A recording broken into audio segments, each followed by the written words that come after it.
Hello, testing. Okay, I got 5 new replies on Less Wrong, and then there's like 40 comments from Oi.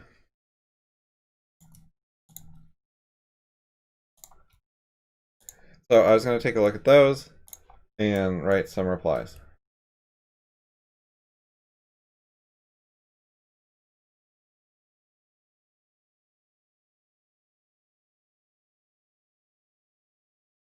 Okay, this doesn't seem very easy to find them.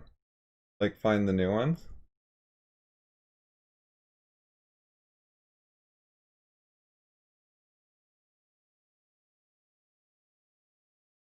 Okay, this guy doesn't understand. He's literally not listening to... We're talking about different versions of Loli.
I gotta read his whole comment and his other ones below, and I don't know if I actually want to say this to him, but this is my draft. I'll put it in a text file that's a better place for it.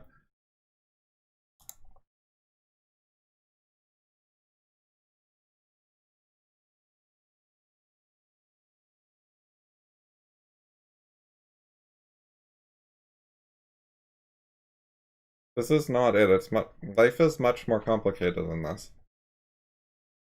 People live in a social situation and develop long-term habits and policies for how to get along with other people and deal with social hierarchies. In this context of very complex human behavior, then from these very complicated premises, we have a way to understand why the conjunction fallacy would happen. Lowly is one part of social dynamics, and social dynamics as a whole are capable of explaining the conjunction fallacy. It seems like he did not read or did not understand my previous posts, where I talked more about that, even though I referred him to them. Right, also I literally said it's not about conserving effort, and his response is that it has to conserve effort. He doesn't seem to be able to listen. It's hard to deal with people when they're incompetent. He seems incompetent, like, and if you say that, they say that you're not being charitable, and you have to be charitable on this website. It's a standard social policy. Of course, people have been repeatedly flaming me and don't get yelled at for lack of charity, but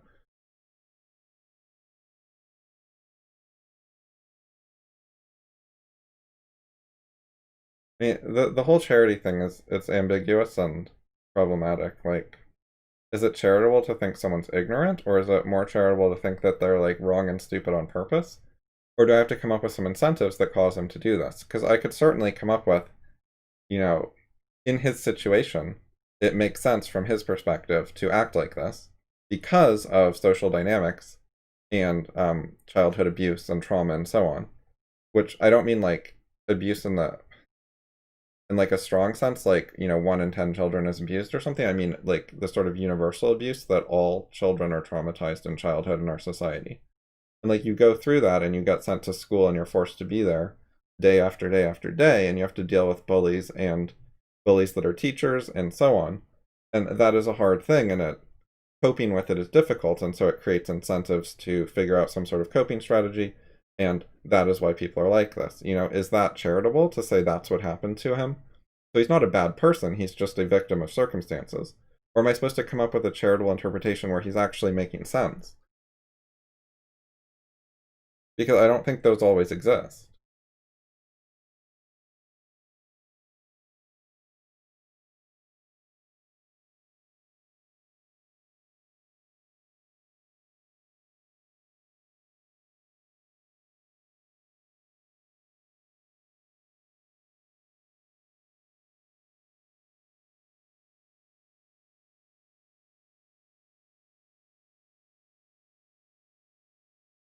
This is not the question. Like, psychologists are broadly unaware of loli, and I wasn't trying to talk about psychologists in particular very much.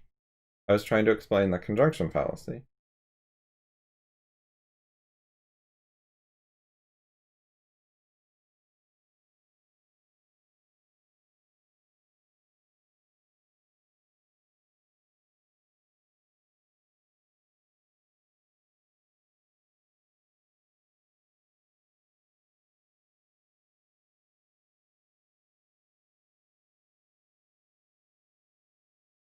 Anyway, I need to ask him if he actually wants to invest in the discussion.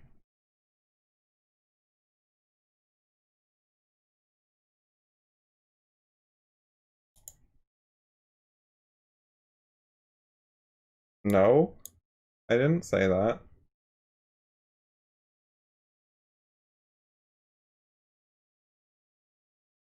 Why doesn't he quote the text that he thinks did that? Like, I don't know what he's talking about.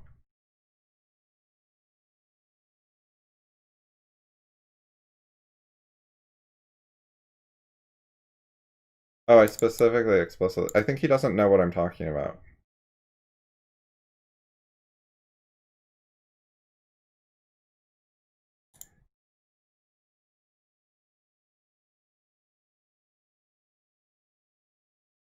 No, he totally did. He said it's an overcomplicated explanation, whereas I said, it's something I already believe for independent reasons, so it doesn't count as an overcomplicated explanation. The idea that's overcomplicated explanation is just begging the question, one of the questions at issue, which is whether it is a general social dynamic.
That was supposed to be apparent. I just need to fix this typo. What is this? Oh, just an emoji of a TV, I guess. Okay, I should write it over here. Okay.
Okay, there's my draft. I need to finish reading this.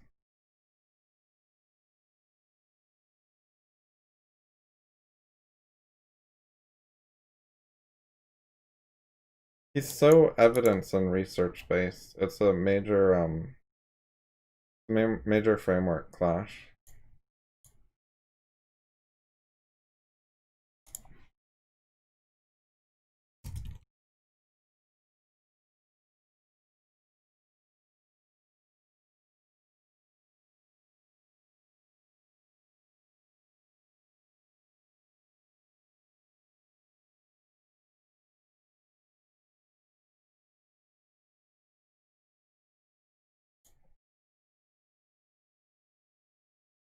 What? If it's a major part of our culture, that means like in reality it's part of our culture. It doesn't mean that it's well known. Well known means like a major belief of our culture or something. It just seems like that's weird English by him. I don't get it.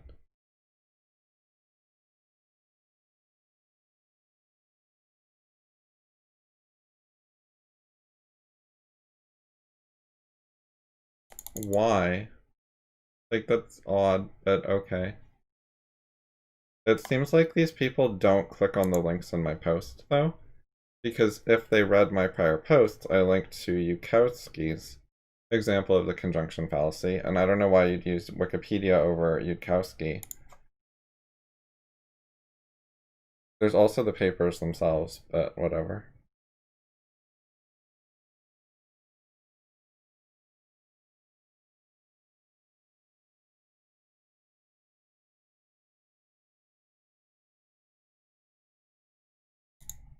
This is contradicted by evidence in papers.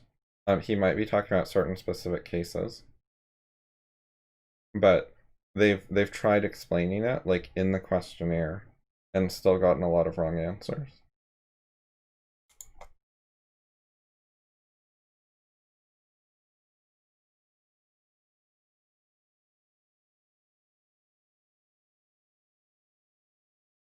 He just seems to be summarizing the junction fallacy.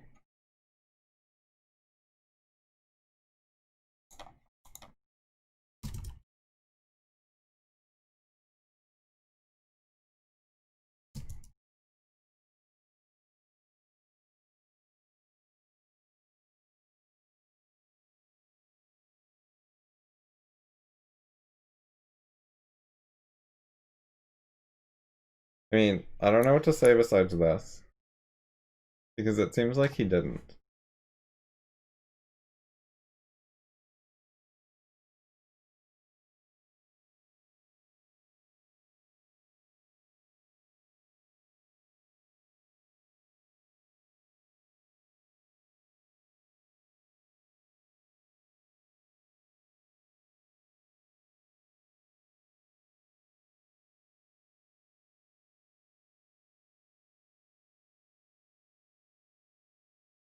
Um, it's hard to tell what his point is supposed to be. Also, it looks low effort. This one looks higher effort.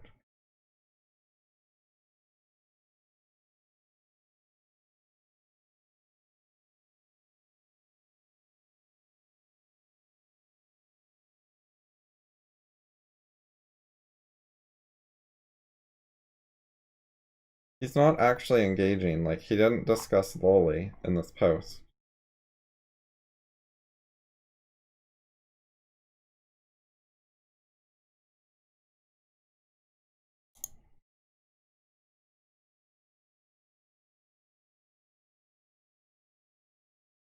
He's just giving his positive case as if I was unaware of it.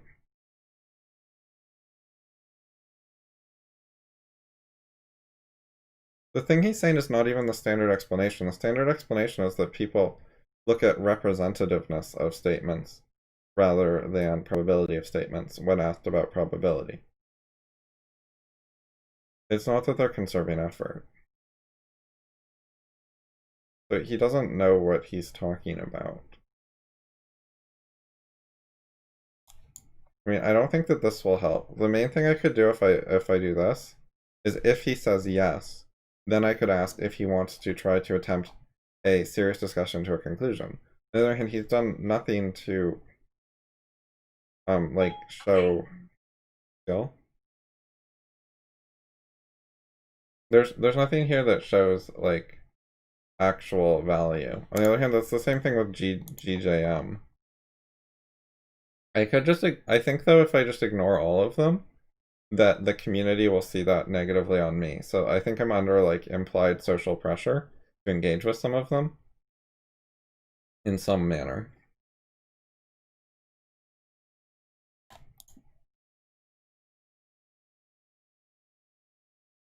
So I think I'll do that, and I'm gonna try responding to GJM this way.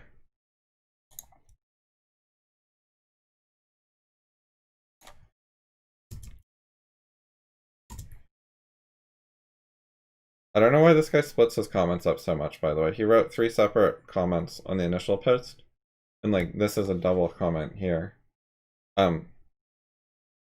Which is a problem on forums with threading. Like, you're supposed to respond nested under what you're responding to. It's not a linear forum like on my blog, where on my blog, if someone writes 3 posts in a row, I can just respond to whatever like mix of them I want to beneath. But Less Wrong doesn't have those norms. You're supposed to nest responses under their parent.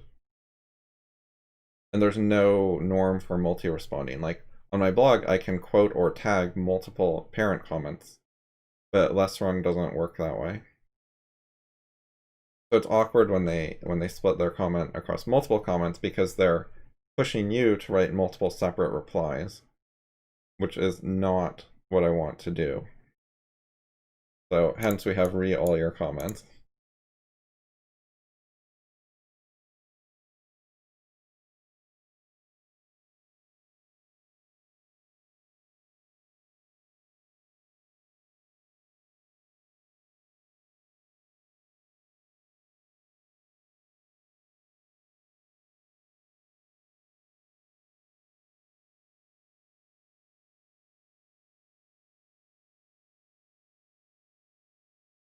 Okay, so I posted that. I don't need to save it. I'll just leave that in my file. And that is everything.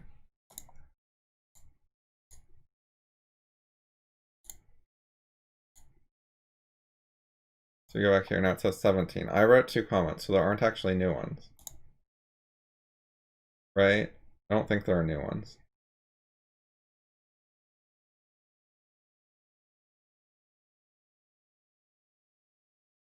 Yeah, okay.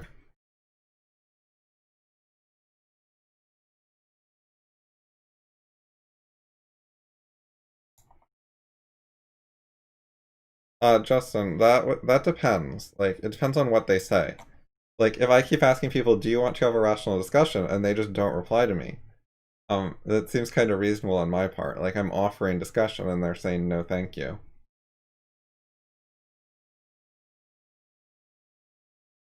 On the other hand, if they like explicitly say no, again, I think I get credit for being willing to discuss. Then if they say yes, that's fine. But now they're bound to certain rules. And if they say, you know, I object to the following rules, then we could discuss that. Which is actually a discussion that would be particularly interesting to me. Like, I think discussion methodology is a interesting topic that would probably, we could probably have a better discussion about that than about the conjunction fallacy with a lot of these people.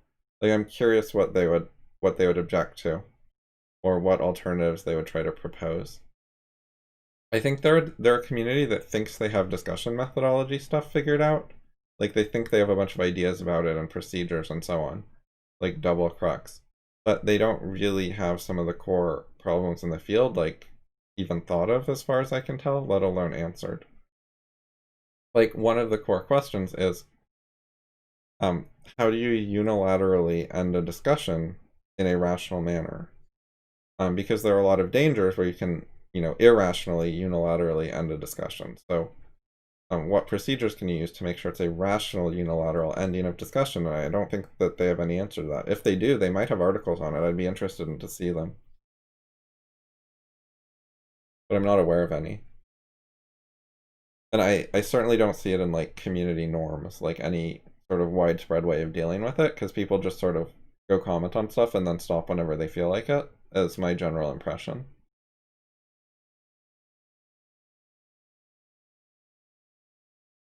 And like I've certainly never been called out for dropping a discussion or asked to follow some sort of discussion norm to be more persistent or something.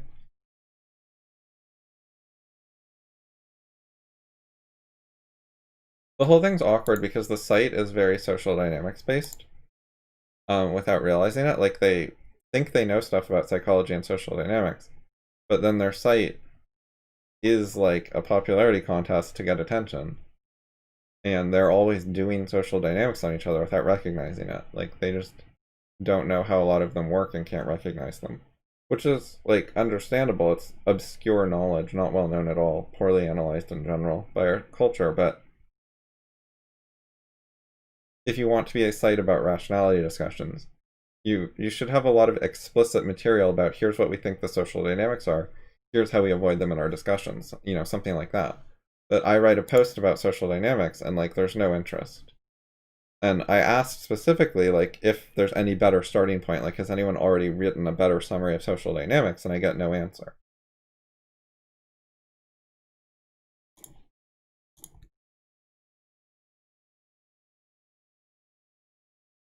Okay, so I've got like 49 or so comments from Oi, all in the same thread.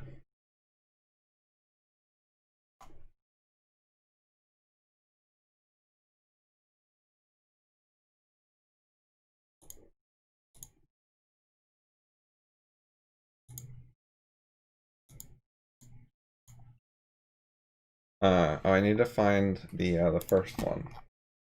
Where am I starting?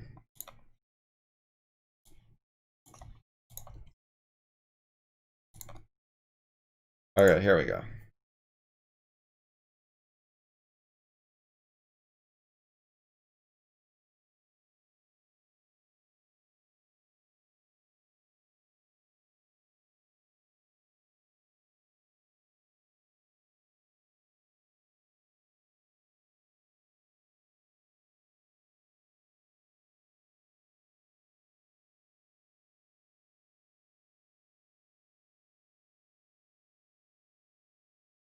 I mean, I do disagree with Mises a little, but I think what Mises says is a reasonable approximation. Basically, economics, not really the whole field, but like a significant portion of the field, is basically has the same status as math or logic.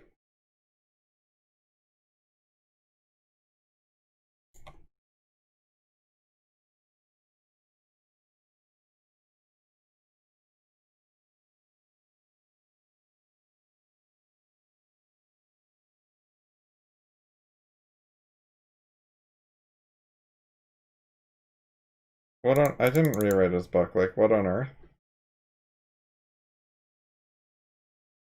I don't know where that's coming from. I'm aware of Mises believing that he was giving a bunch of logical arguments that are about like, the following circumstances logically imply the following result, stuff like that. And he does a good job of that, and it's good work. It makes it like less controversial, harder to argue with. It's when you can figure things out with those methods. That's nice.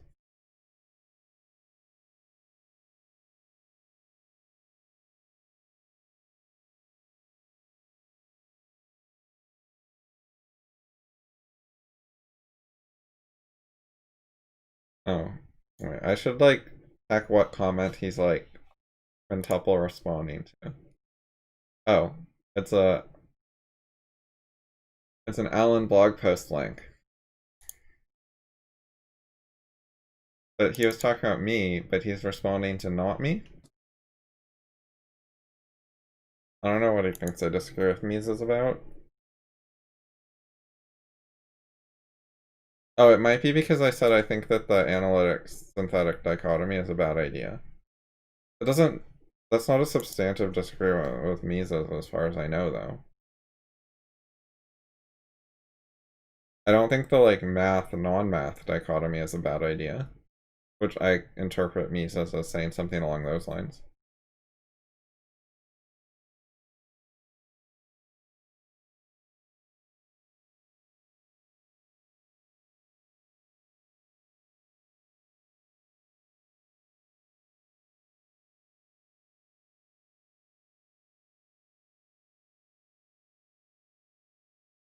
Popper didn't have a distaste of psychology. He had a distaste of some very vague psychological claims. His objection wasn't that they were psychology, it's that they were equally compatible with all the evidence while simultaneously claiming to be scientific, rather than claiming to be Barnum statements like they were.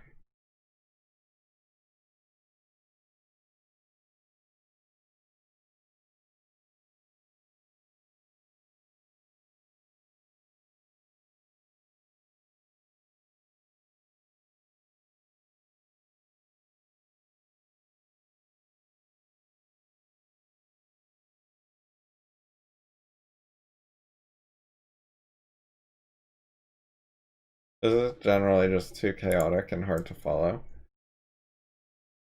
I don't know what this guy's goals are, but if he wants to communicate with people, he needs to work on that. It's very like stream of consciousness-y from a person who's not mainstream. And it's not just not mainstream, it's not like he's part of a well-defined subculture either. It's sort of his own thoughts that have quite diverged from anyone else, which is okay to, like as a position, but then if you just write them down raw, no one is going to understand you very clearly.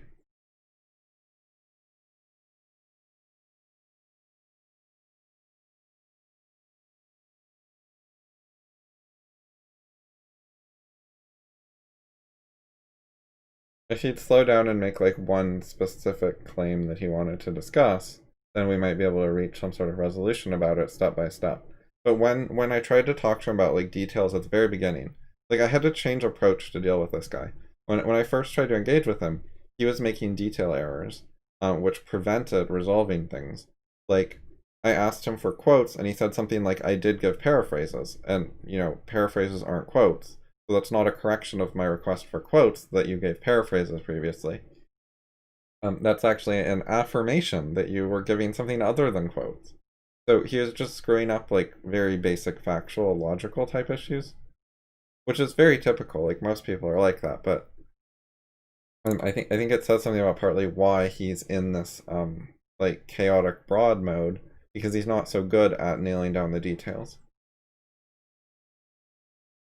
Yeah, Feynman had his own notation, but he switched for communication reasons. I remember that story. I think it was for derivatives, which makes sense because the derivative notation is kind of weird and confusing, in my opinion.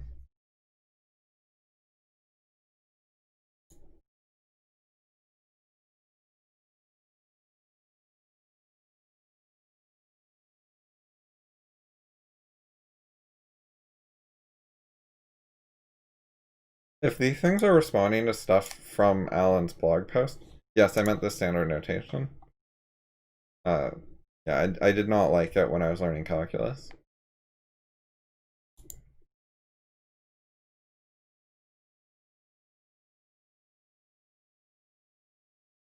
If these things are supposed to be responses to the blog post on conjectures and refutations, then they ought to like quote from the blog post. Like I don't know what they're responding to. If they're not, like they're responding to like a comment with like 1, 2, 3, 4, 5, 6, 7 words. 7 words, and he's writing like more than 7 responses. It's hard to tell what he's responding to.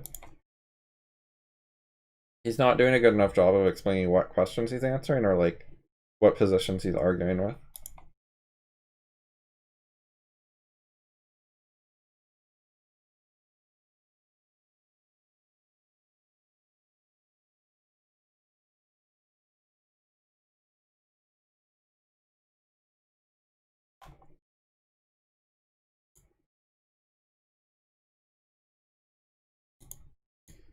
Does Rothbard think he has a solution to this problem to get non-arbitrary standards? Like, I wonder what he would accept as non-arbitrary standards. Because I think usually when people say, oh, that's just arbitrary, the way they get there is basically with skeptical arguments that would apply to their own position too. On the other hand, if you back off with the skepticism stuff and maybe recognize some of the flaws with skepticism, then you aren't able to apply it to Popper any more than your own stuff. I don't know how you develop like a middle ground of skepticism that applies to Popper but not your own stuff. Especially one that I wouldn't have a criticism of, because I think there's a lot of things wrong with skepticism. Yes, like the problem of arbitrary standards is a tough problem for epistemologies to deal with. Like it takes actual work to deal with skepticism, but all epistemologies face this problem, and I don't see any. I don't know why he thinks that like Popper deals with it worse than he does or something.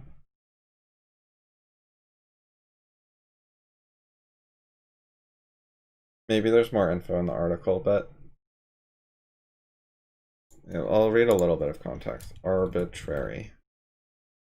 Oh, that was literally the end. Okay, so the explanation's earlier? Wait, these are just footnotes? What?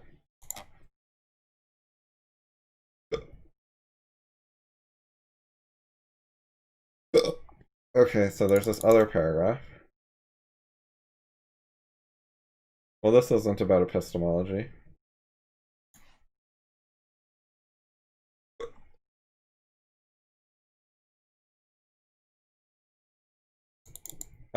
There's a common Mises guy who likes Popper. What's his name? Let me check.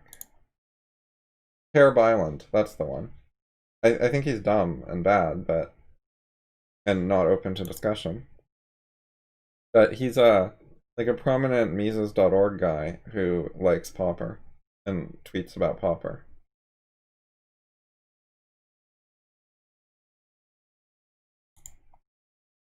I think he's just a social climber, but like so are most of them. Like social climbers are more common than people who actually have good ideas.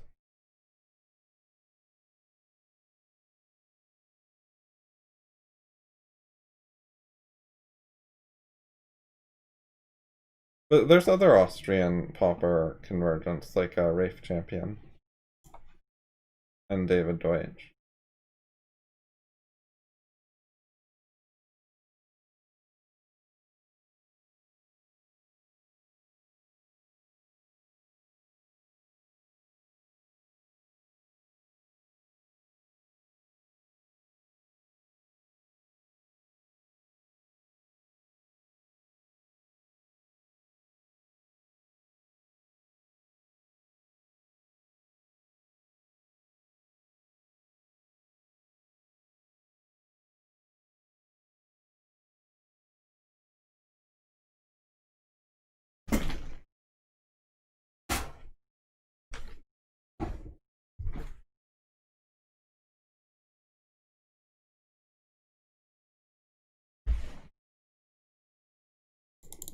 Didn't he say this earlier? I remember reading it, I think.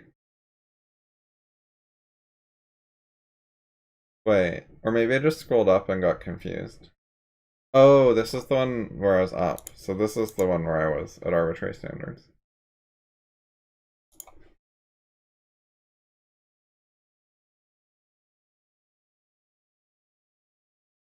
This is assuming so much context, like how Misesians use the word positivist. He's not explaining the problem he's trying to address.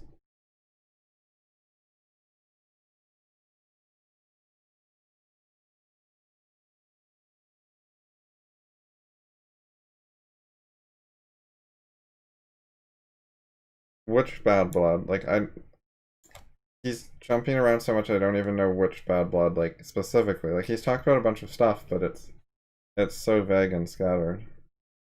Like he didn't present like a quote of. I mean, he did have Rothbard saying something negative about Popper, but Rothbard didn't explain it. Like I'd like to see like the substantive argument between them.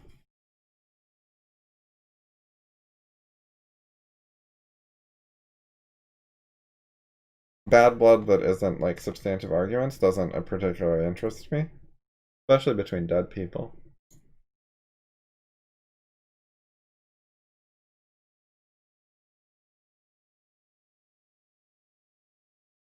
He just goes on about stuff like Putnam is a peeve of mine, but he hasn't cited a book. He hasn't explained Putnam's position. He hasn't, like, there's no detail. He's just sort of assuming you've read the same stuff he has, and not only read it, but, like, interpreted it the same way. I don't think he understands how easy it is to read the same books as him and then reach wildly different conclusions about what they mean.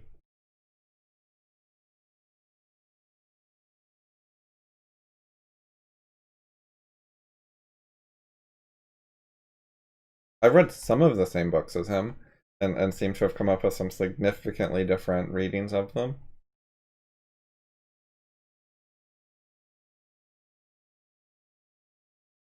Now he's talking about Davidson. I don't even know who that is. He mentioned Davidson earlier, like yesterday, as well.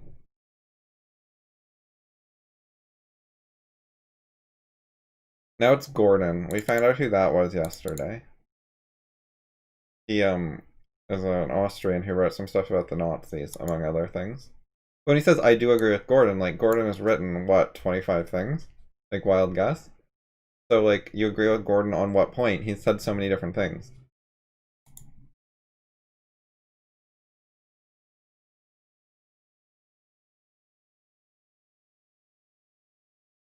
Like one of the things we could discuss is, you know, do you have an alternative solution to the problem of induction other than poppers? But I think he'd just give me like really chaotic answers to that.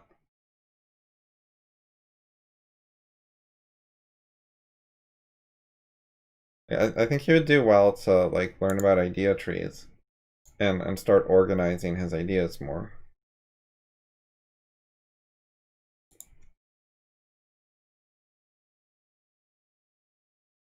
Or just like do practice writing to like write clear paragraphs. He doesn't seem to put together just one standard paragraph, meeting culturally normal clarity standards.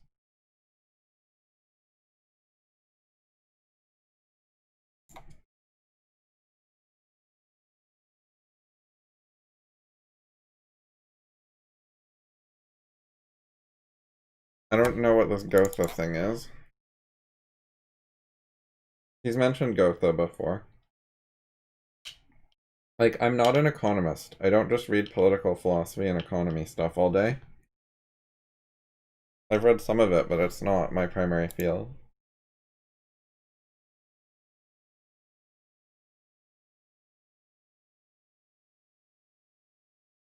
And now we're talking about the True Scotsman thing, which he doesn't explain, but I'm familiar with that in advance. But I don't know what he's applying it to or how he thinks it applies. So it's, even though I'm familiar with the True Scotsman thing, I still don't know what he's talking about. Oh, we're profanity now.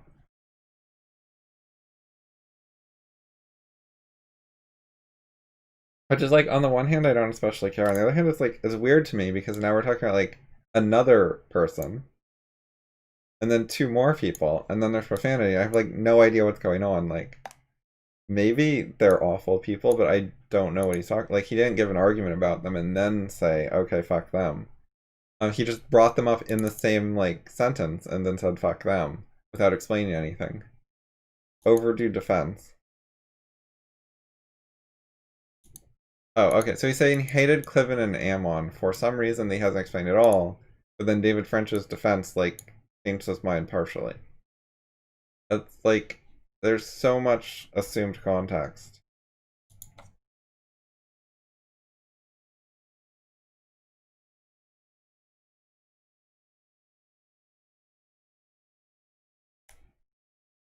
I wonder if it's even Googleable. So like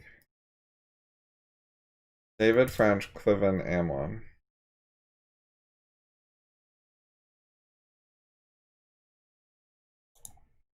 Okay, so the top hit was wrong, but it looks like this is the right thing.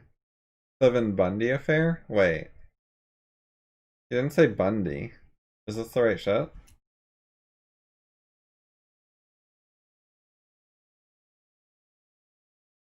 Broken no law? I don't know if this is even the right thing or not. Ammon isn't on the page. And Cliven is a first name there, so I don't even know if I found the right thing. It was David French. At least someone with that name. So yeah, it's very hard to follow.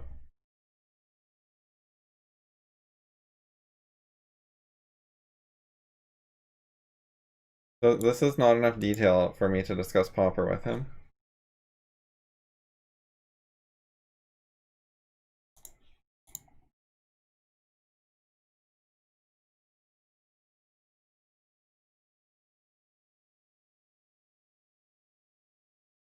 Like, this is not a good starting point for discussing Popper either. Like, one of the good starting... So, two good starting points for discussing Popper. One is evolutionary epistemology. How does evolution work? What does that have to do with knowledge? And another one is, what is the problem of induction? Why does induction not work? And then how does the concept of conjectures and refutations avoid that problem and do something else that could work? The point being not that it's a fully fleshed out, perfect, here's what to do step by step, everything's laid out for you solution. It's that conjectures and refutation is a category of approach that's not totally broken and unworkable. So like, yeah, it doesn't give you every detail you might want to know. You could develop it further. The point is just that it's not wrong. Like, there's no refutation of why this can't work at all. So that is a good thing to have over not having that and just only having stuff that you know is broken. Like, the difference is conjectures and refutation doesn't have a decisive refutation, induction does. So how nice it is, like, is a secondary issue.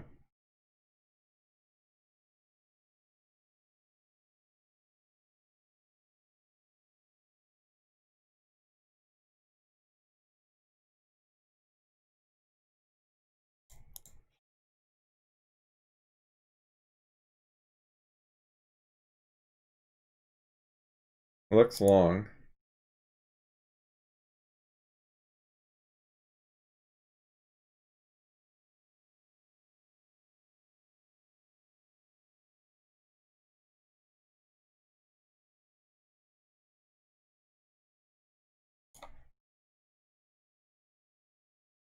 Okay, so I was reading from here.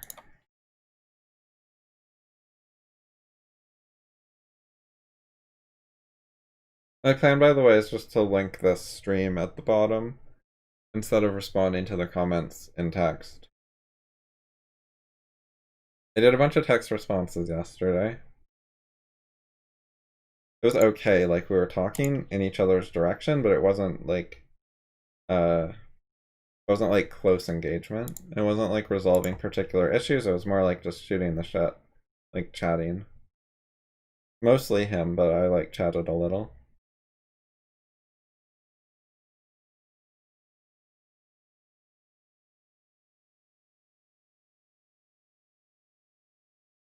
Like, this is not a sentence. This isn't how sentences work. I disagree with many, Tarski believed in correspondence.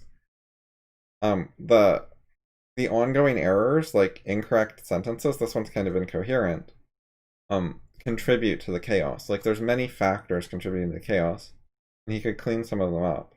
And I mean, I think he probably thinks that writing proper English is like a burden, it's too much work, and thinks he's like saving time, but you can automate it, you can make it habitual. Like, I don't find it a burden to write English sentences that are, like, I don't do perfect all the time. Like, there's some little details of English that I don't always bother with, but I write like much more proper English than this that's easier and better for people to understand, and I do it like automatically, habitually, without thinking about it. It doesn't take like extra effort for me to write more coherently than this.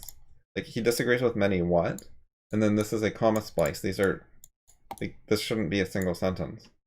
But if you split it, like if you change the comma to a period, like, it's still hard to tell what he's talking about.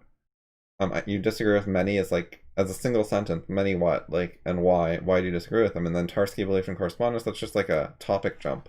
Like, what does the first sentence have to do with the second one? It's like even weirder to comma splice them together when they're not apparently even related. So the irony is, and it might shock some. What is the irony? Like, you left out the word after is. The irony is what? And then we have this comma to end a sentence. I mean, this one's got to be a period intended. That one's a typo, I'm sure. Like, comma and period are next to each other. Yeah, the lack of paragraphs. He said something about it being on purpose, but I don't think it's helping. I don't really know why he's doing it. Like, it is worth learning how paragraphs work, why they exist, and how to use them productively. And, I'm a fan of, like, short paragraphs, but not this short. This is just splitting up, like, every sentence on its own, practically. Like, occasionally get, like, 2-sentence paragraphs, like this, when they're very short. But he's basically just not using paragraphs, so when you don't use paragraphs, it's very similar to putting everything in one paragraph. Like, there's not much difference between reading this and reading it all on one line. Because in either case, he's not telling you where the breakpoints are. The point of paragraphing is to give some indication about where the breakpoints, where the topic sentences, etc. So he's not doing that, and making it all one paragraph would equally well not do that.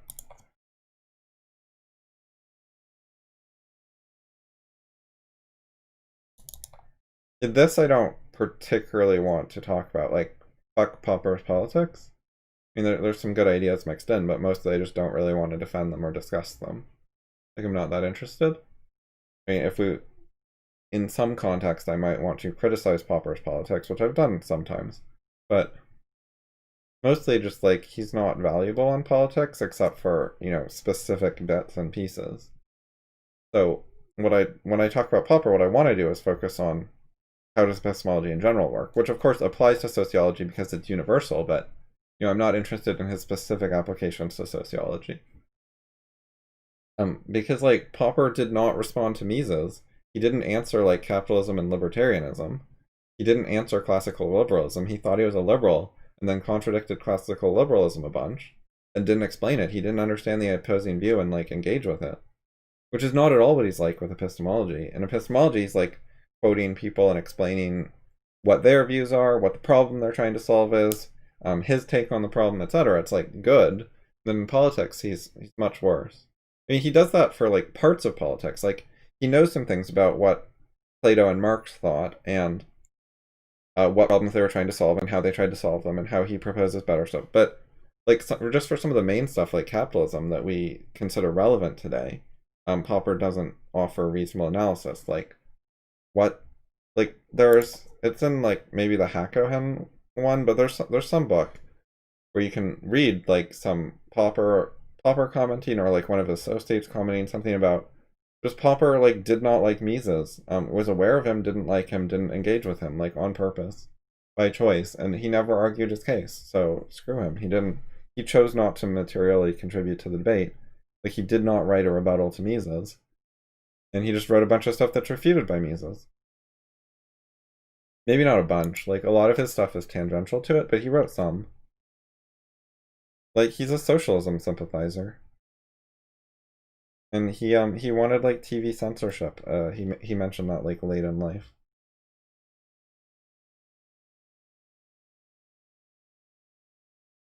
He was interested in the government taking over control of like all the private companies. Which is just like fucking awful and like clueless.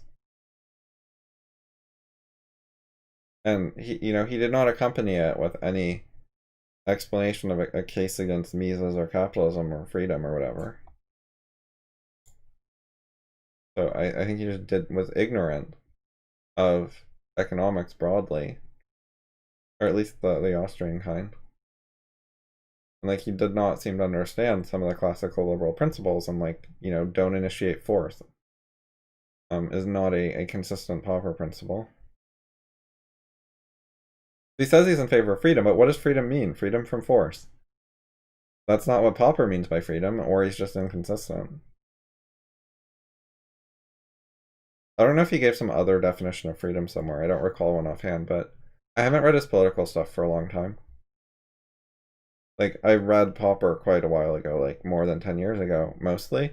And then I've reread stuff, but most of the rereading has been epistemology related. I have not done very much rereading of his politics because I don't see a lot of value there.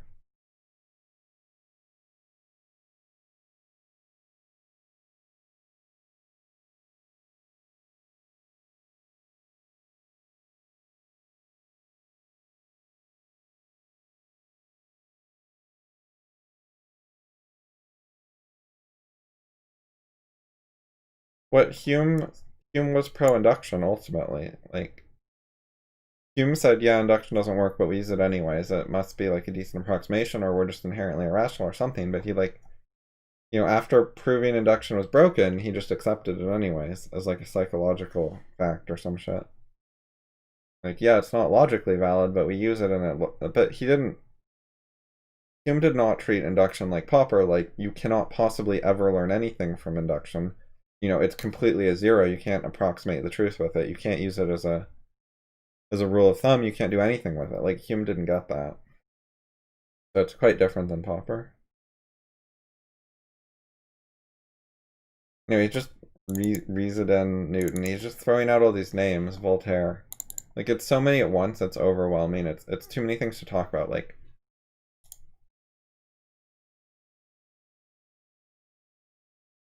all I can do with this is just sort of look through it and try to get like a few ideas here and there while like missing, 3/4 of what he meant to say. Maybe more.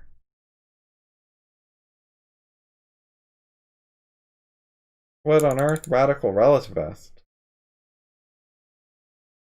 But you'd have to explain what you're talking about like way more, but this doesn't do that. Now we're talking about Gödel theorem and problem of universals. Like, which problem of universals?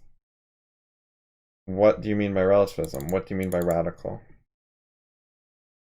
What is radical empiricism? What do you think empiricism is? Like, there's just so many unanswered questions here. Relative to variables or perception? What do you mean by variables? What do you mean by perception even? Like, Popper says theory, observation is theory laden. Like, do you have a different view of perception? Like, objectivists view perception in a different way. I don't know how you think about it.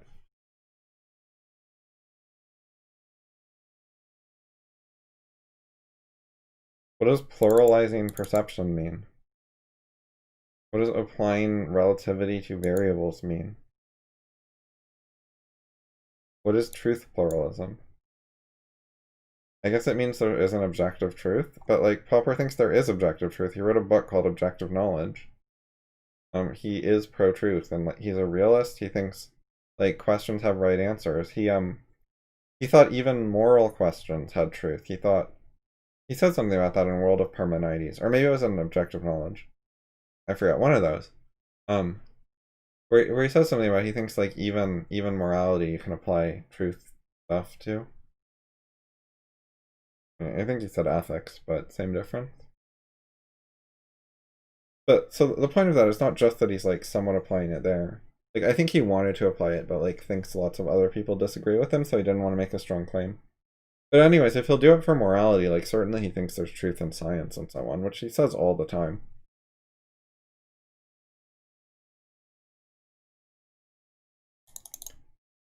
Useful to truth. Like, what does useful to truth mean? Just those 3 words. How can something be useful to truth or not useful to truth? Like, truth is not a truth is not a boss. Like, I understand being useful to your boss. But you can't be useful to like the planet Earth in anything but a metaphorical sense that you'd have to explain. And you can't be useful to truth as like a concept. It's like sort of like being useful to math. Math doesn't have preferences, it doesn't have values, it doesn't have goals, it doesn't act. Usefulness is related to action and achieving goals or purposes. Fact does not apply truth. Like, what on earth? Truth applies fact. This is so confusing. Induction is proving? Defining? Yeah, I'm just gonna keep scrolling. There's so much, and it's so hard to follow, and there are no paragraphs. There's no organization, really.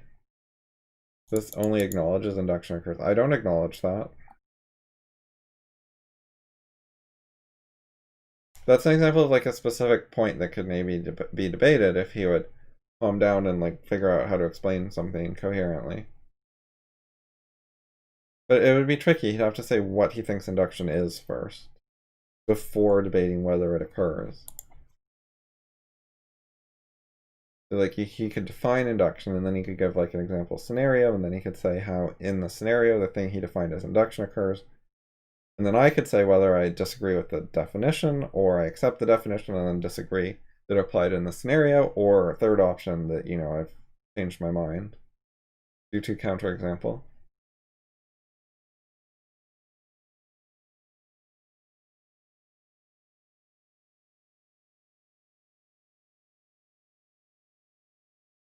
It is impossible to ever. This is an incomplete sentence again. Ever what?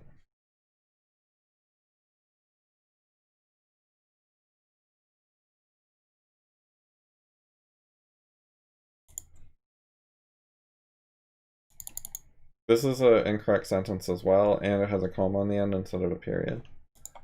There's another one. Like, there's a lot of typos. I don't know how much the typos affect, like, the words and letters, because that could be causing some of the problems. Missing apostrophe here. Like, not a huge deal, but it adds up. Like, if you're writing, like, really coherently in most ways, and then you're lazy about a few punctuation marks, you know, I'll probably be able to understand you anyways. But if you're hard to understand in terms of content, and you're hard to understand in terms of punctuation and grammar, you know, at the same time, then they amplify each other and make it worse.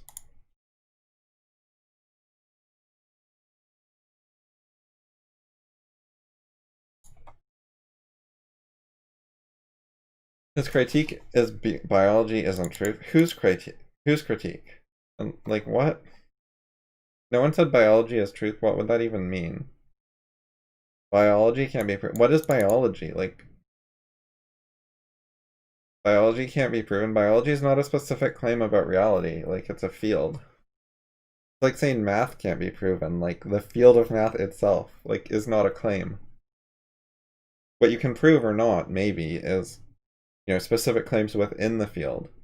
Like, 2 plus 8 equals 9. You know, you can try to prove or disprove that. Or in biology, like, you can try to prove or disprove that human beings are constructed of a bunch of cells. That's one of the main building blocks of our bodies, is cells. Or that the cells contain DNA. You know, those are specific biological claims that could be true or false. The non-dual fix is dualist, but not dual. That's not really coherent. And this is one of those many cases where reading the previous sentences doesn't really fix it. Popper's goal is to bring back that duality, no? Consists of both. Both what? Heaven and earth? We're trying to separate heaven and earth? What does that mean? Oh, metaphysics and science. Popper wants to bring back the duality between metaphysics and science? I mean, I guess so. Was it ever gone?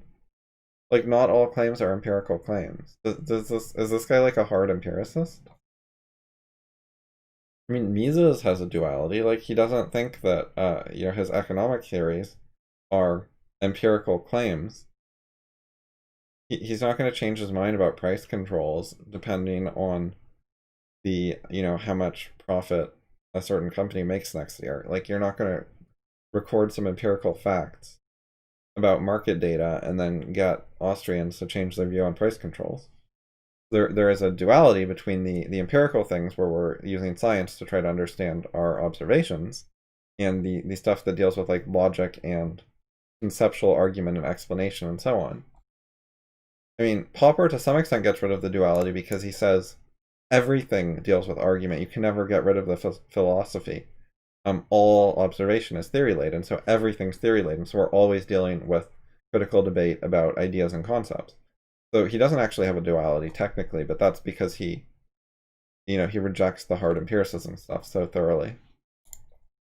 But you can still have a duality, which he does have. It's just not like a hard distinction. But the duality is, some arguments refer to evidence and some don't. And it, you know, it's a worthwhile, useful distinction, but it isn't like a very fundamental, deep truth of epistemology, I think.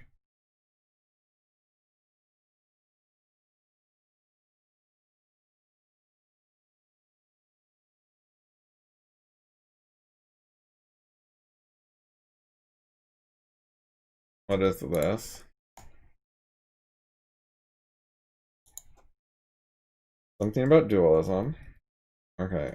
Popper. Oh, no Popper. I thought it was going to be a Popper-related link. Similar issue with Popper, and then you click a link, and Popper's not on the page. I really thought Popper was going to be there because it seemed to say so. It's very confusing. Okay, falsification works on psychiatry.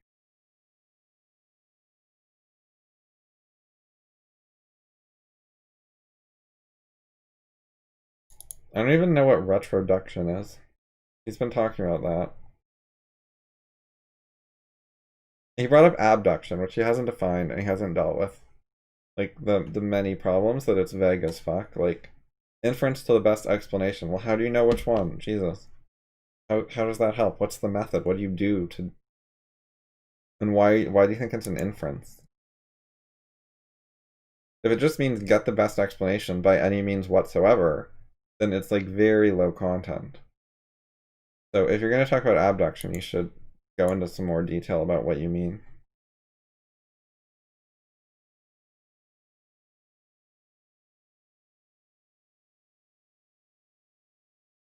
Right, Popper didn't talk about abduction because it's not useful. Like, what would it add to throw that word in there?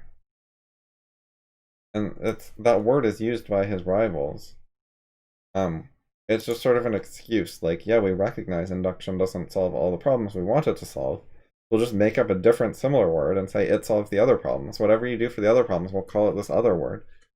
It's not a very useful way to deal with ideas, in my understanding. I mean, that is like what it seems to be in the discourse today. I haven't read the originals much, so it might have started in a different way and morphed. I don't want to make an accusation against the inventor. Was it Pierce? I forgot. Abduction Pierce. Yeah, it was Pierce.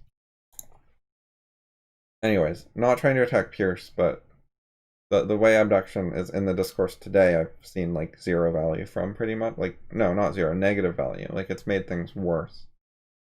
It hasn't helped any discussions, but it's harmed them.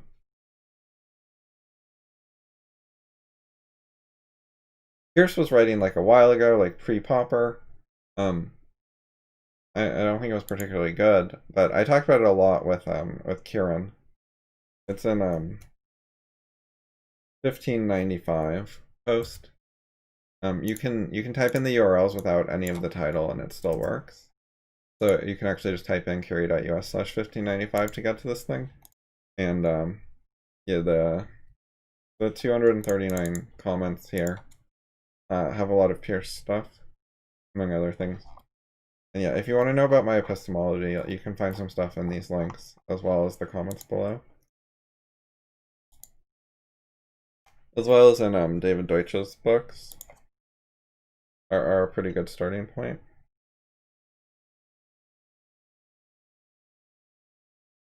And I have some stuff on infallible ideas, like knowledge creation, evolution, and knowledge.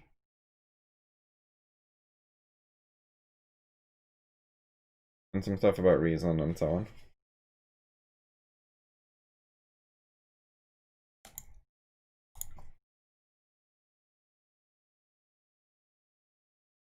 The optimal is this is assuming degrees of like optimality or something. Like degrees of goodness, which I think is the wrong way to analyze this. Like some of the epistemologies are correct or incorrect. Like we should be able to decisively refute some of them, not just say how nice they are. I think if you're trying to look at how optimal they are, you're missing the point because CR claims that induction is not merely less optimal, but completely broken, cannot work, impossible to learn anything by it, not a method of creating knowledge. Before you get into optimal, like maybe you can get into it later, but you have to start with, can this method create knowledge, yes or no? Like, does it work at all? And then if you had multiple rival theories that can create knowledge, then you could try to consider optimality or possibly some other breakpoint or crucial criterion. But like, debatably, maybe you could consider optimality once they get past the decisive issue. But you have to start there with, does it work at all? Before you can start optimizing the details.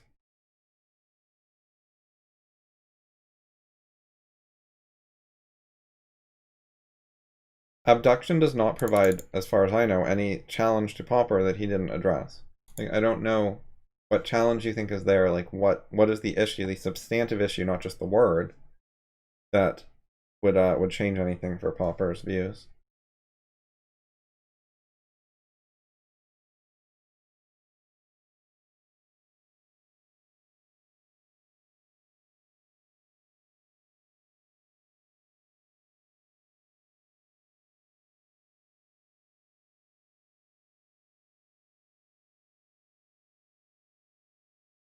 Like, if he really wants to debate epistemology, one of the things he should do is find specific passages, quote them, and then try to coherently, clearly, without skipping steps and making a bunch of jumps and assumptions, explain an error in the passage. And then we could say, okay, here's the criticism of the passage.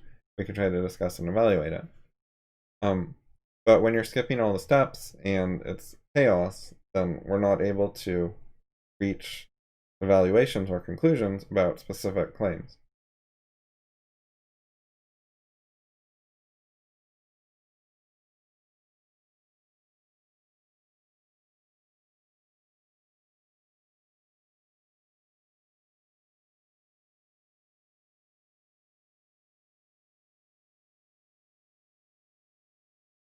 So one of the problems with this stuff is I don't recognize Popper in it. Like, whatever he thinks Popper said doesn't seem to have much to do with my understanding of Popper.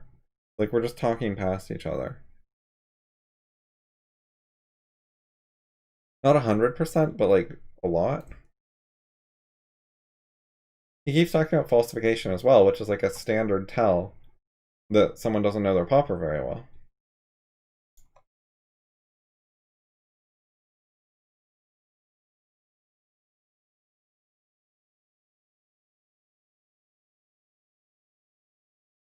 Now it's autism? Like, what? I don't know how that got into it.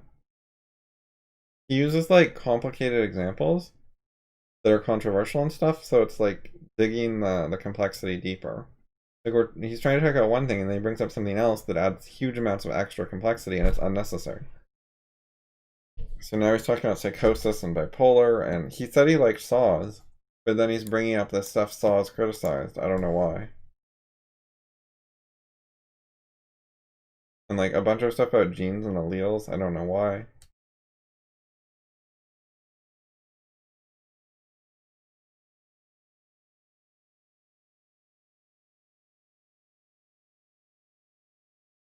What do you mean Popper mentored Hayek? Like, Hayek's the one who got Popper the job at LSE, isn't it? They were like a similar age and were peers, I thought.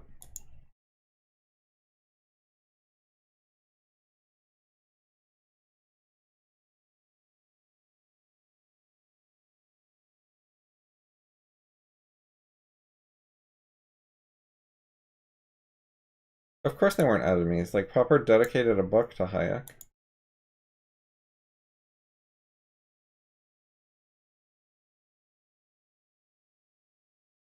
Who is you? And like what angle? Whatever angle is in this book? I don't like he doesn't summarize what claim he's trying to make. What on earth? I don't know what this means or where it's coming from.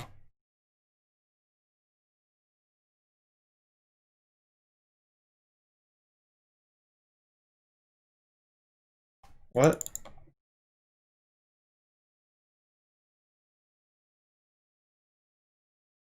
This does not surprise me, no.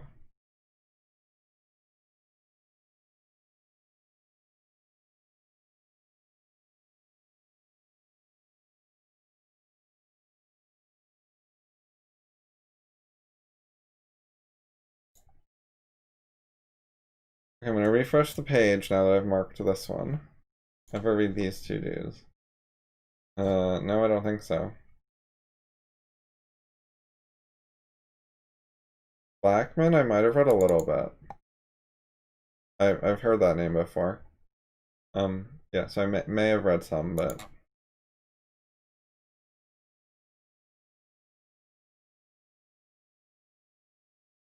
yeah, this is not beginner appropriate.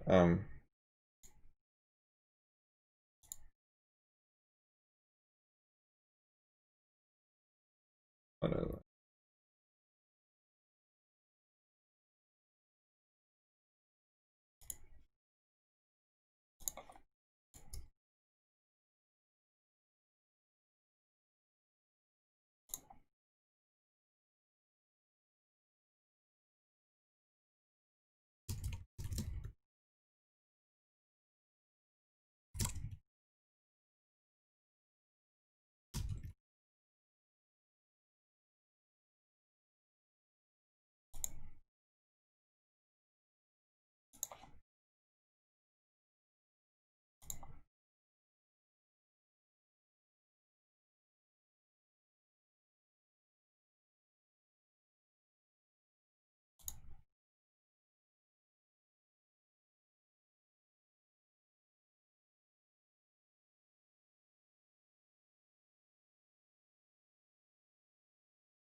Yeah, I've already debated his.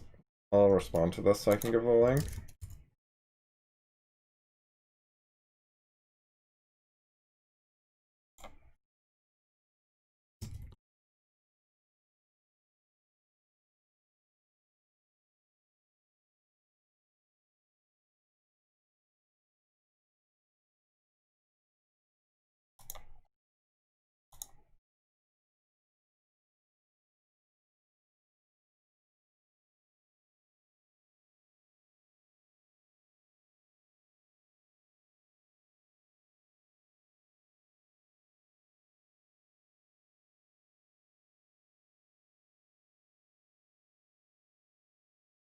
Why would you assume the guy's read Kant? It's very unlikely. Most people have not read Kant. And the guy asked for beginner recommendations. People who say any suggestions for a beginner haven't read Kant. Or very rare.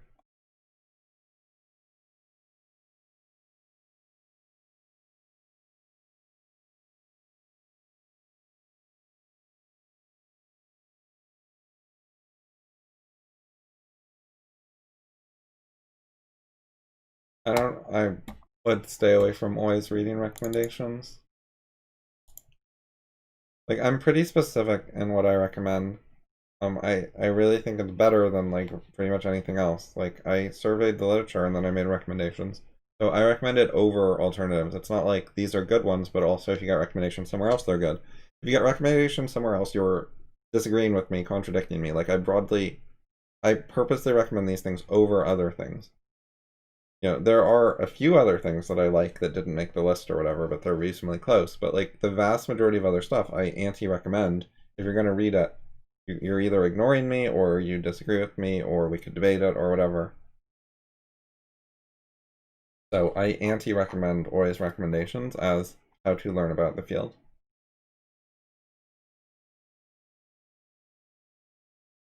Fatal Conceit is a good example. Like, I think that book is a bad book, and you shouldn't be reading like bad thinkers for background as a way to get started. You should read things that make actual sense.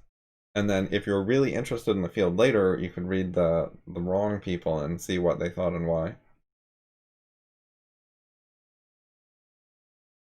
But if you want to understand economics, read Hazlitt and Mises and Riesman, who are good at it. Not that you should start with econ, but you know, some people want to, so you can. Not my first choice, but it's okay. Okay, so put the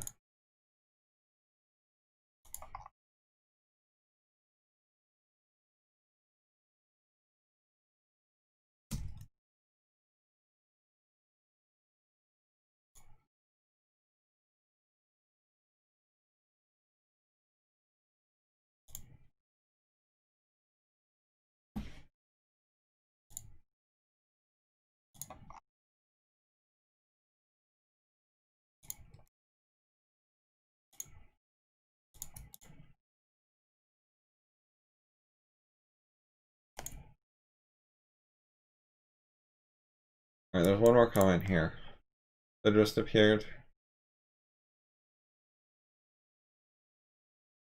Yeah, I don't recommend reading that stuff.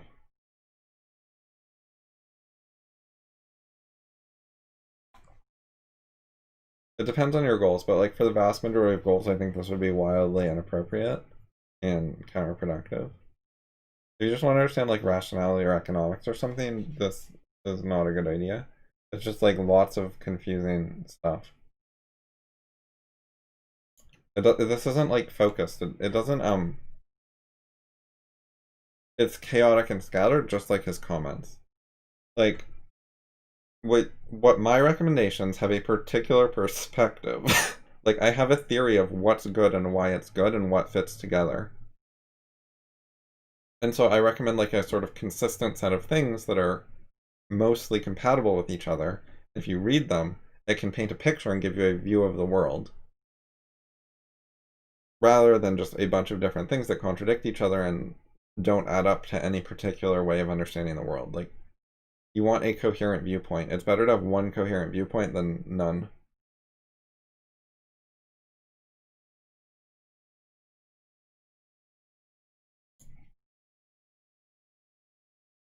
Alright, now we refresh Less Wrong and see if there's a new post. 17, 18.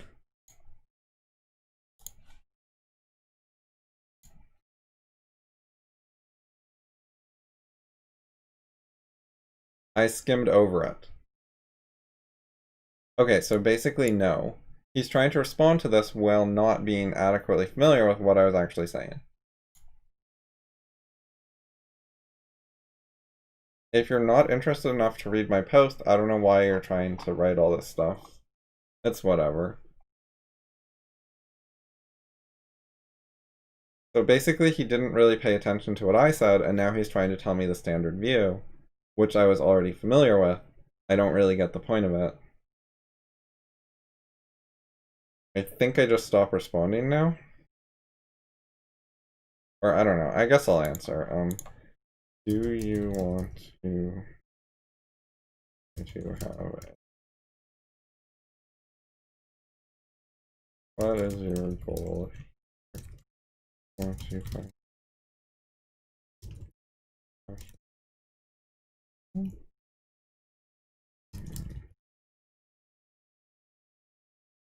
what is your goal here? Do you want to find try seriously to discuss that persist over adding some redundancy, but yeah, submit.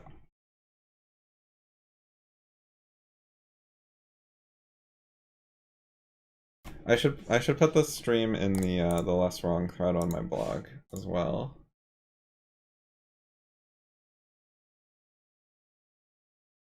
Less Wrong related discussion. I streamed reading and responding to some LW comments.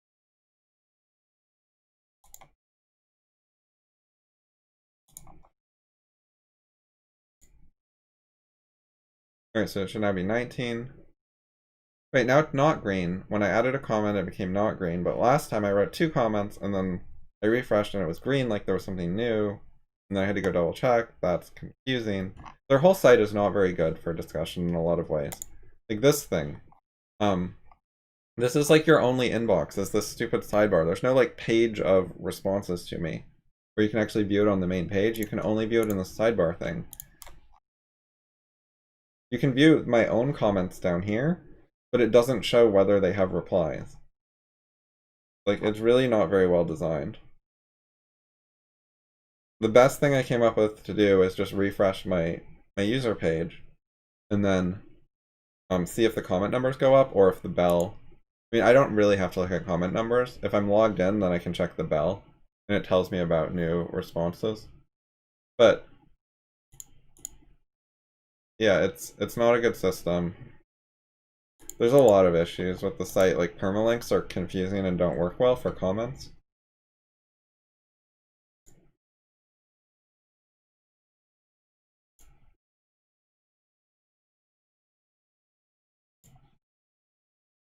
I wouldn't recommend any of those to beginners either. Like terrible, terrible recommendations for beginners. Like confusing, difficult to read, old. Like the vast majority of people are not going to sit down and pick up Hume and start reading and be like, oh, now I get it. Like that's not going to work. It's hundreds of years old. It's confusing. It's a different cultural context. Like there's a lot of problems. Like some of these people are newer, but or maybe all of them. I don't know when Davidson is. Putnam's newer, right? Putnam's more like a Popper contemporary, I think. And like Pierce is like early 1900s, I think.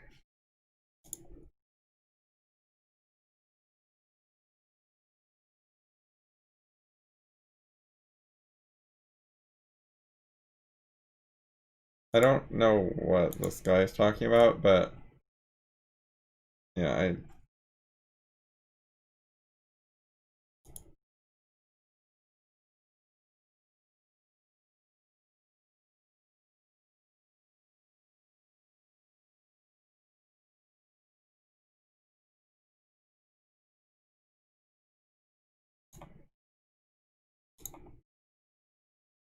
anyway.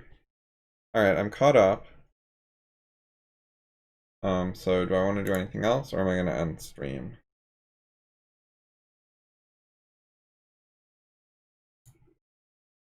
If anyone wants to ask questions, I might end stream soon, so get your questions in.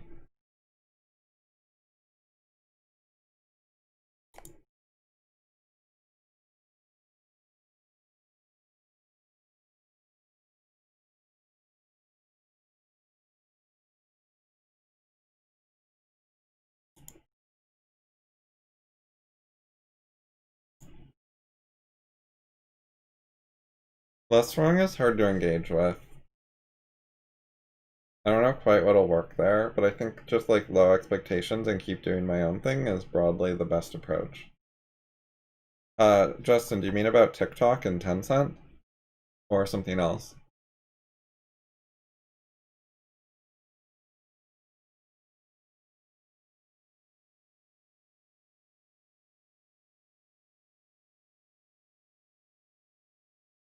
No, I have not followed. Also, if you're gonna talk to me, you might want to refresh the YouTube page or put it on like 1.1 speed for a little while to catch up. Um, so that, just to minimize stream delay because it accumulates over time, the amount of delay.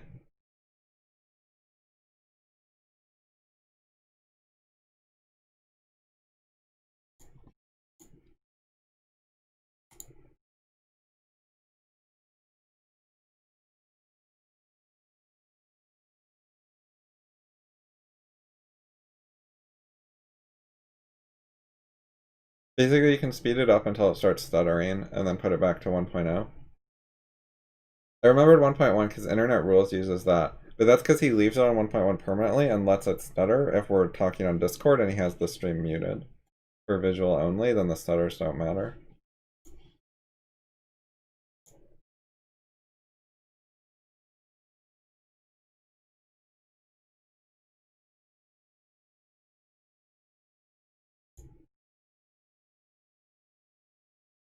The TikTok stuff I think is interesting. There's a lot of bias and double standards because like China banned a bunch of US companies like YouTube and Facebook, right?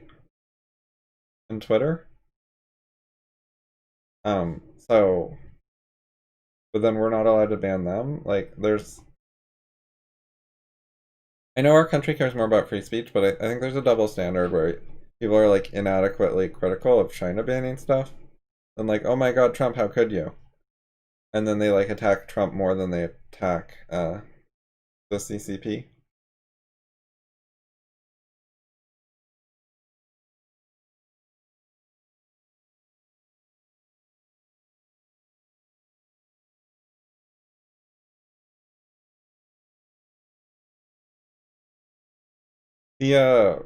The handing out tons of money because of COVID is so stupid and economically illiterate. Like the larger group you're giving money to, the less effective it is. You're just creating inflation or like redistributing from everyone to everyone. Like the fewer people that you're going to disadvantage, like if you want to advantage 10% of people at a disadvantage to 90% of people, then they can get significantly more advantage than the disadvantage to the larger group. But if you're trying to advantage like 70% of people at the cost of 30%, then they don't get much unless you hurt the 30% a lot. If you're trying to advantage like everyone because COVID, then you're probably just going to do inflation, just like print money for everyone and hand it out, and then everyone deals with inflation and it just doesn't help anything. They're so fucking clueless about how to like stimulate the economy and all that shit. If they would just do nothing, it would be better. If just get the fuck out of the way and read Atlas Shrugged.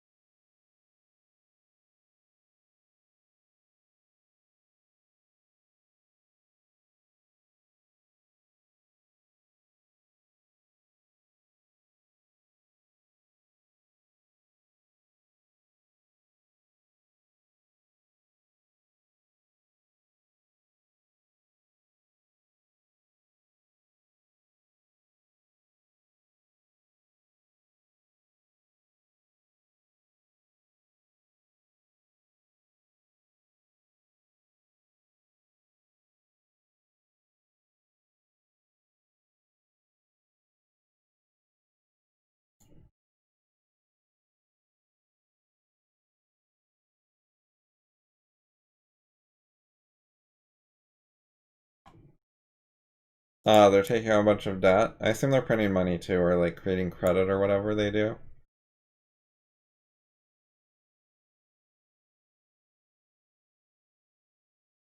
They just do all the things, like, yeah, doing everything. Jinx.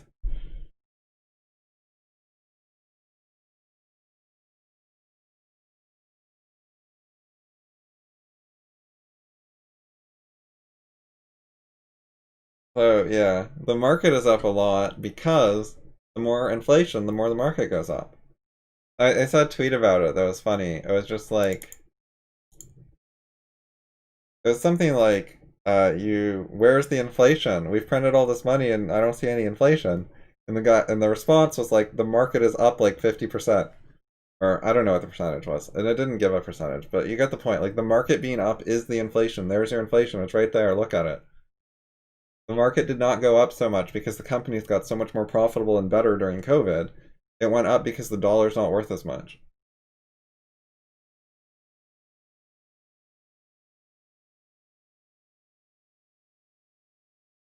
There are other factors. It's not the only factor, but it's like a major factor. There's also like massive confusion. Like it takes people a long time to understand. It takes people a long time for inflation to like even out and spread out everywhere and affect all the prices. Like a lot of prices like don't get updated very often and there's lag times and so on. But yeah, we've been doing a lot of inflation and the market's way up and this is not a random accident. It's fucked up in a lot of ways because like suppose you saw COVID coming and you're like, well shit, that's bad for the economy. And you like bet against the market and then the government's like, okay, that would be bad for the economy, but we're gonna inflate the currency and screw every speculator who was correct to benefit everyone who did not see COVID coming or reacted late, like reacting in March instead of February. The government is penalizing people for having foresight. And it makes it really hard to make money in the market or predict things because a lot of what you're predicting is government policy rather than actual circumstances, which really sucks. Not fun at all. Like I personally did hedging before COVID, like last year. And then this huge risk factor comes along, and I'm like, oh, a disaster. Well, it's a good thing I hedged. And then it's like, nope, market's way up because of the government. They're punishing me for having bothered to hedge. Yeah, I mean it's hard to I mean I'm still mostly in index funds. Like it's not like I hedged everything. So yes, I'm mostly in index funds and the government is making index funds go up. So and yeah, the government is consistently going to try to help the people who own index funds in some manner generally. So yeah, I'm mostly invested in that and it does work okay. Just like own the whole market and then the government will be in your favor. Because they want the market to do well, and they just expend massive effort trying to prop it up, no matter what happens. But they do it unevenly. Like certain industries get way more help than others, but I don't even want to deal with that and like figuring out which are which.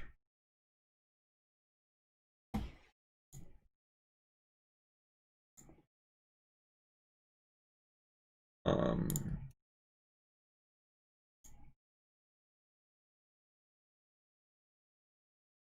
I linked on Gab the stream. Oh, I see. Okay, so gab.com. How do you get to a Gab user?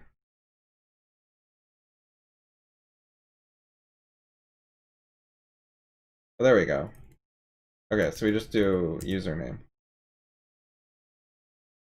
5.6 thousand Gabs. 1.3k followers. 780 following.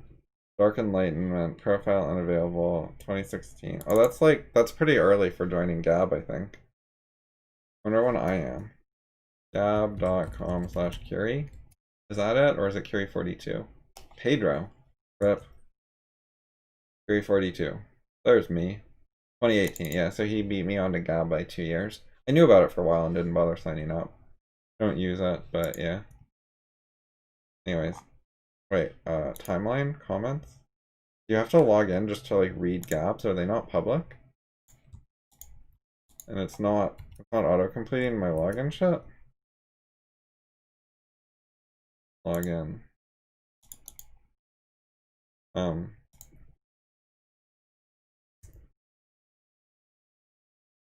I do not have a username written down for path. Sign up for. Oh. I guess we'll do this. I don't know why it wouldn't autocomplete.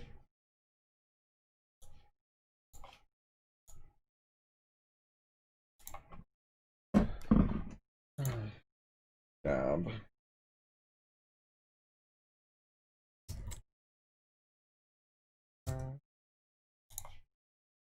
Come on, Gab, send me an email.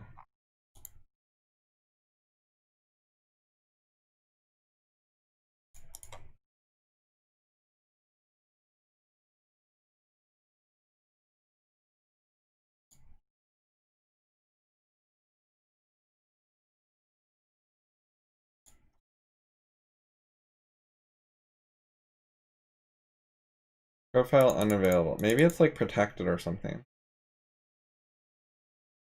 Gab doc. Like, what if we just put a random person like Joe? No Gabs here. Okay. John. Yeah, you can see some people's tweets. I think he's protecting them. Or Gabs. Right, and John has visible public shit. But Oi doesn't. So many like big words.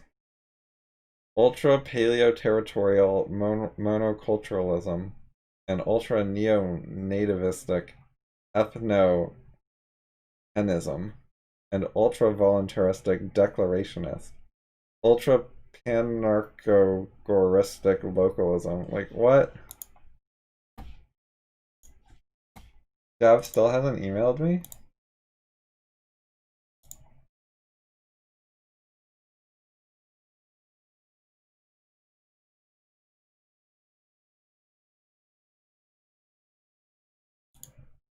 Gav sucks.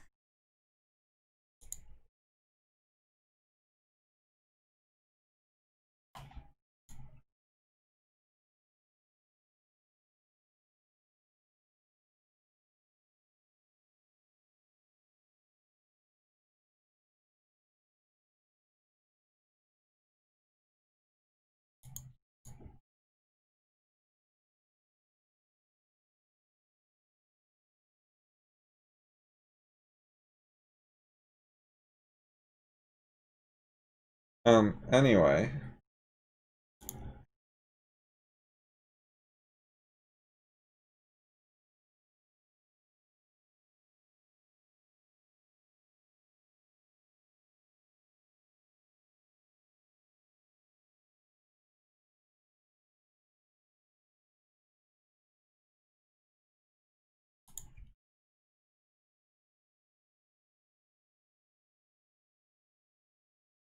I like how I switched it to active topics instead of comments. So that having a million comments in one place only takes up one slot on the list. Whereas the individual messages part is like oi oi oi oi oi oi oi oi. You know, he's filling up the whole thing on the individual messages, but it doesn't really matter. That's just a secondary tool. You can still easily find all the threads with recent posts. It goes all the way back to last month, and it's only like 20 or so.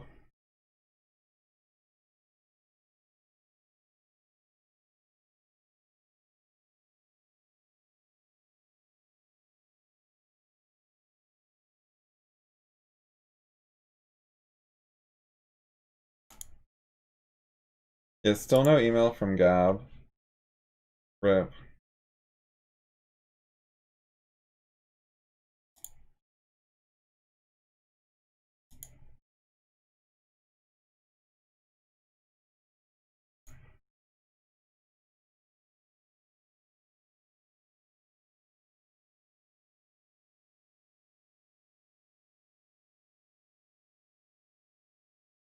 I could try to write something, maybe.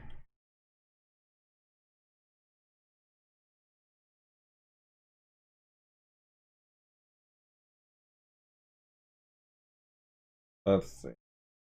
I want to bike and listen to Yutkowski before I eat. I have to schedule extra time.